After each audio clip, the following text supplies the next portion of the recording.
বারা ইবনে আজেব রাদিয়াল্লাহু তাআলা আনহু বলেন, রাসূল সাল্লাল্লাহু আলাইহি ওয়াসাল্লাম বলেছেন, লাশ কবরে রাখা হলে তার আত্মা তার শরীরে ফিরে দেওয়া হয়। তারপর তার নিকট দুজন ফেরেশতা আসেন এবং তাকে উঠিয়ে বসান।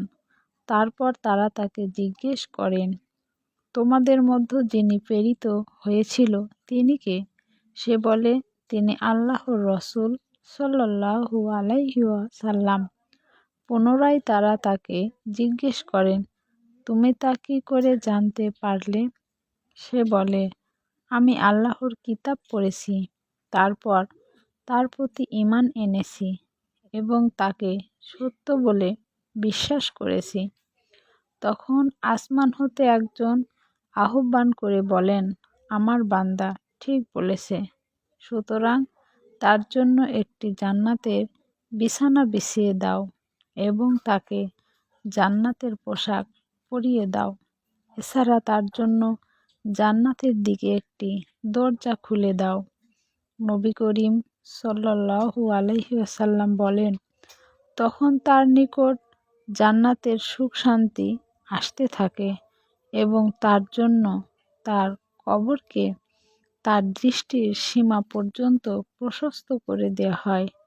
নবী করিম সাল্লাল্লাহু আলাইহি ওয়াসাল্লাম বলেন, তারপর তার নিকট এক সুন্দর চেহারা বিশিষ্ট সুবেশী এবং সুগন্ধিযুক্ত ব্যক্তি আসেন এবং তাকে বলেন, তোমাকে খুশি করবে এমন জিনিসের সুসংবাদ গ্রহণ করো, আর এ দিনের ওয়াদাই তোমাকে দেওয়া হয়েছিল।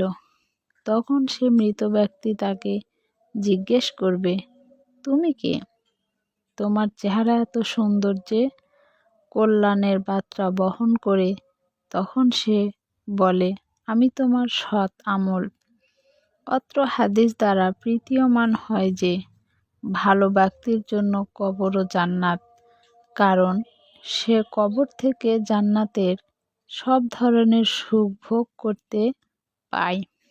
তার জন্য সবচেয়ে আনন্দের বিষয় হচ্ছে তার নিজের সৎ আমলগুলি এক সুন্দর চেহারা বিশিষ্ট সুবেশী সুগন্ধিযুক্ত ব্যক্তির আকার ধারণ করে এসে বলবে, তোমার জন্য সুসংবাদ, আমি তোমার সৎ আমল, আমি কল্যাণের বার্তা বহনকারী।